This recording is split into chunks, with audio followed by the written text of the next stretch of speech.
12 foot দৈর্ঘ্য ও 8 foot প্রস্থ বিশিষ্ট একটি কার্পেট দ্বারা একটি মেজের 60% মোড়ানো যায়। মেঝেটির আয়তন কত বর্গফুট? তার মানে একটা কার্পেট আছে, হ্যাঁ, একটা আমার কাছে কার্পেট আছে। এই কার্পেটের দৈর্ঘ্য হচ্ছে 12 ফুট, প্রস্থ হচ্ছে কত? 8 ফুট, ঠিক আছে। তার কার্পেটের ক্ষেত্রফল কত হবে? 12 গুণ 8, দৈর্ঘ্য গুণ প্রস্থ, 8 বরং কত? 96, ঠিক আছে। এই কার্পেট দিয়ে একটি মেঝের 60% মোড়ানো যায়। তা আমরা ধরলাম এরকম একটা মেঝে আছে, হ্যাঁ, বড় একটা মেঝে আছে।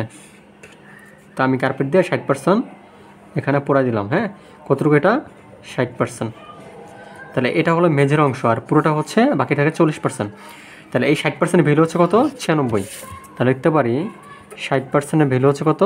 96। এখন পুরো কার্পেটটা তো 100%, কত পার্সেন্ট? 100% চিন্তা করবো। তাহলে 1% সমান কত আসবে? 96 ভাগ কত? 60। তাহলে 100% ভ্যালু কত হবে পুরোটা? তাহলে 96 গুণ 100 ভাগ কত? 60। 0 0 বার 6 16 96, 16 × 10 হচ্ছে গিয়ে 160। তার মেঝের আয়তন হচ্ছে 160 বর্গফুট। হ্যাঁ, ঠিক আছে, ওকে।